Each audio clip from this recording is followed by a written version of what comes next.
I want to move on now to race and politics in this country. Mr. President, you recently said of Vice President Harris, quote, "I didn't know she was black until a number of years ago when she happened to turn black, and now she wants to be known as black." I want to ask a bigger picture question here tonight. Why do you believe it's appropriate to weigh in on the racial identity of your opponent? I don't, and I don't care. I don't care what she is. I don't care. You make a big deal out of something. I couldn't care less. Whatever she wants to be is okay with me. But those were your words, so I'm asking... I don't know. I mean, all I can say is I read where she was not black, that she put out, and I'll say that. And then I read that she was black, and that's okay. Either one was okay with me. That's up to her. That's up to her. Vice President Harris, your thoughts on this? I think it's, I mean, honestly, I think it's a tragedy that we have someone who wants to be president who has consistently, over the course of his career, attempted to use race to divide the American people. You know, I do believe that the vast majority of us know that we have so much more in common than what separates us, and we don't want this kind of approach that is just constantly trying to divide us, and especially by race. And let's remember how Donald Trump started. He was land, he owned buildings, and he was investigated because he refused to rent property to black families. Let's remember, this is the same individual who took out a full-page ad in the New York Times calling for the execution of 5 young black and Latino boys who were innocent, the Central Park 5. Took out a full-page ad calling for their execution. This is the same individual who spread birther lies about the first black president of the United States. And I think the American people want better than that, want better than this, want someone who understands, as I do, I travel our country. We see in each other a friend. We see in each other a neighbor. We don't want a leader who is constantly trying to have Americans point their fingers at each other. I meet with people all the time who tell me, can we please just have discourse about how we're going to invest in the aspirations and the ambitions and the dreams of the American people? Knowing that regardless of people's color or the language their grandmother speaks, we all have the same dreams and aspirations and want a president who invests in those, not in hate and division. Vice President Harris, thank you. Lindsay? President Trump, this is now your 3rd time. This is the most divisive presidency in the history of our country. There's never been anything like it. They're destroying our country, and they come up with things like what she just said, going back many, many years, when a lot of people, including Mayor Bloomberg, agreed with me on the Central Park 5. They admitted, they said, they pled guilty. And I said, well, if they pled guilty, they badly hurt a person, killed a person ultimately. And if they pled guilty, then they pled, we're not guilty. But this is a person that has to stretch back years, 40, 50 years ago, because there's nothing now. I built one of the greatest economies in the history of the world, and I'm going to build it again. It's going to be bigger, better, and stronger. But they're destroying our economy. They have no idea what a good economy is. Their oil policies, every single policy. And remember this, she is Biden. You know, she's trying to get away from Biden. I don't know the gentleman, she says. She is Biden. The worst inflation we've ever had, a horrible economy because inflation has made it so bad, and she can't get away with that. Thank you. Your time is up, Lindsay. I want to respond to that, though. I want to just respond briefly. Clearly, I am not Joe Biden, and I am certainly not Donald Trump. And what I do offer is a new generation of leadership for our country, one who believes in what is possible, one who brings a sense of optimism about what we can do instead of always disparaging the American people. I believe in what we can do to strengthen our small businesses, which is why I have a plan. Let's talk about our plans and let's compare the plans.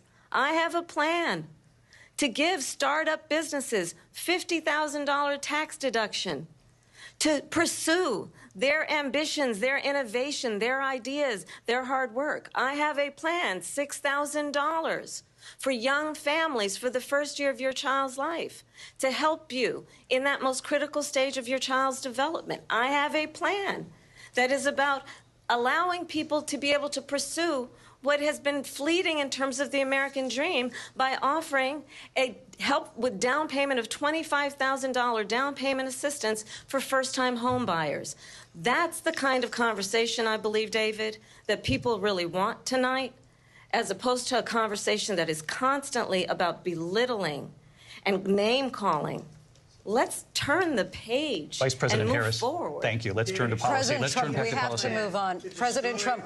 Let's turn to policy, please. She has a plan to defund the police. She has a plan to confiscate everybody's gun. President Trump, she we has do a have to plan move on to not other allow issues. fracking in Pennsylvania or anywhere else. Okay. That's you, what Mr. her plan is until just recently. I just need Lindsey, to go ahead. respond because Trump, no, the former president has said something twice that I need to respond to. I'm sorry. We're going to move on, Vice President Harris. President Trump, this is now your third time running for president. You have long vowed to repeal and replace the Affordable Care Act, also known as Obamacare. You have failed to accomplish that. You now say you're going to keep Obamacare, quote, unless we can do something much better. Correct. Last month, you said, quote, we're working on it. So tonight, 9 years after you first started running, do you have a plan, and can you tell us what it is? Obamacare was lousy health care, always was. It's not very good today.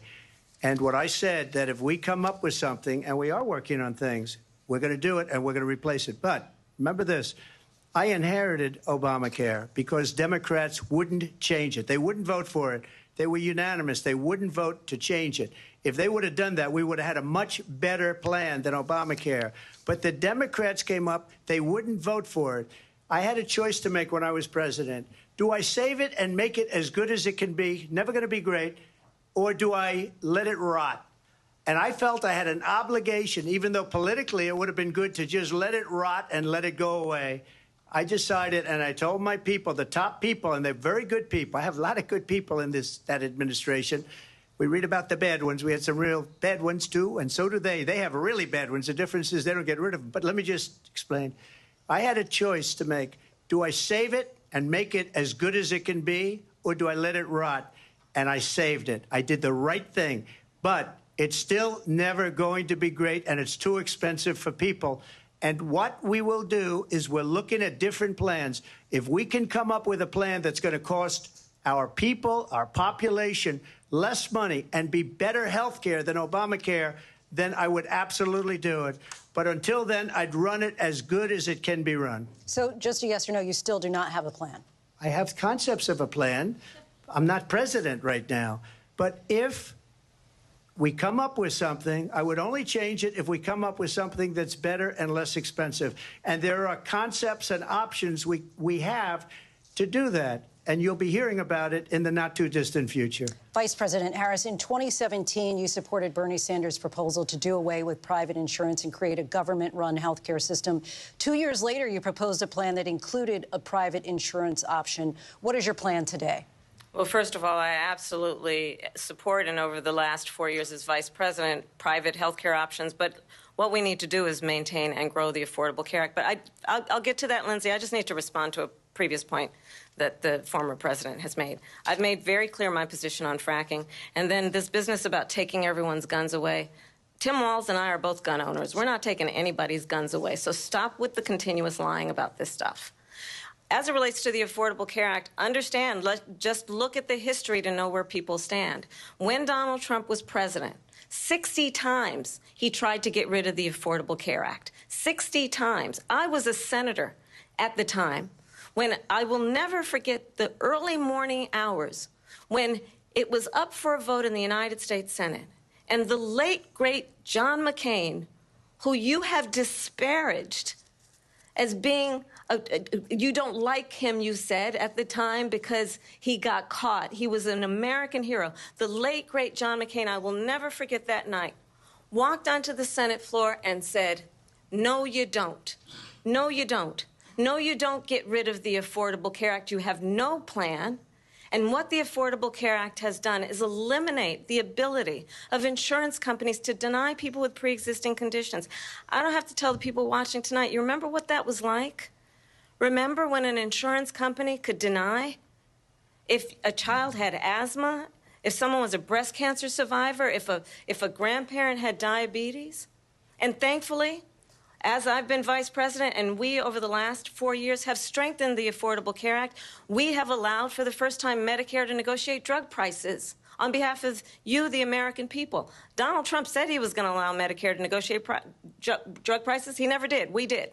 And now we have capped the cost of insulin at $35 a month. Since I've been vice president, we have capped the cost of prescription medication for seniors at $2,000 a year. And when I am president, we will do that for all people, understanding that the value I bring to this is that access to health care should be a right and not just a privilege of those who can afford it. And the plan has to be to strengthen the Affordable Care Act, not get rid of it. Vice President Harris, thank you. In terms of where Donald Trump stands on that. I want to move to an issue that's important for a lot of... She made a mistake. Number one, John McCain fought Obamacare for 10 years. But it wasn't only him. It were all of the Democrats that kept it going. And you know what? We can do much better than Obamacare, much less money. But she won't improve private insurance for people, private medical insurance. That's another thing she doesn't want to give. People are paying privately for insurance that have worked hard and made money, and they want to have private. She wants everybody to be on government insurance where you wait 6 months for an operation that you need immediately. President Trump, thank you. We have another issue that we'd like to get to that's important for a number of Americans, in particular younger voters, and that's climate change. President Trump, with regard to the environment, you say that we have to have clean air and clean water. Vice President Harris, you call climate change an existential threat. The question to you both tonight is, what would you do to fight climate change? And Vice President Harris, we'll start with you. 1 minute for you each. Well, the former president had said that climate change is a hoax. And what we know is that it is very real. You ask anyone who lives in a state who has experienced these extreme weather occurrences, who now is either being denied home insurance or it's being jacked up. You ask anybody who has been the victim of what that means in terms of losing their home, having nowhere to go. We know that we can actually deal with this issue. The young people of America care deeply about this issue. And I am proud that as vice president over the last 4 years, we have invested $1 trillion in a clean energy economy, while we have also increased domestic gas production to historic levels. We have created over 800,000 new manufacturing jobs while I have been vice president. We have invested in clean energy to the point that we are opening up factories around the world. Donald Trump said he was going to create manufacturing jobs. He lost manufacturing jobs. And I'm also proud to have the endorsement of the United Auto Workers and Sean Fain, who also know that part of building a clean energy economy includes investing in American-made products, American automobiles. It includes growing what we can do around American manufacturing and opening up auto plants, not closing them like happened under Donald Trump. Vice President Harris, thank you. That didn't happen under Donald Trump. Let me just tell you, they lost 10,000 manufacturing jobs this last month. It's going, they're all leaving. They're building big auto plants in Mexico, in many cases owned by China. They're building these massive plants, and they think they're going to sell their cars into the United States because of these people. What they have given to China is unbelievable. But we're not going to let that. We'll put tariffs on those cars so they can't come into our country, because they will kill the United Auto Workers and any auto worker, whether it's in Detroit or South Carolina or any other place. What they've done to business and manufacturing in this country is horrible. We have nothing because they refuse. They get all this money from Ukraine. They get all this money from all of these different countries. And then you wonder, why is he so loyal to this one, that one, Ukraine, China? Why is he? Why did he get $3.5 million from the mayor of Moscow's wife? Why did she pay him $3.5 million? This is a crooked administration, and they're selling our country down the tubes. President Trump, thank you. Thank you. We'll be right back with closing statements from both of our candidates. An historic night, this ABC News presidential debate from Philadelphia. Back in a moment.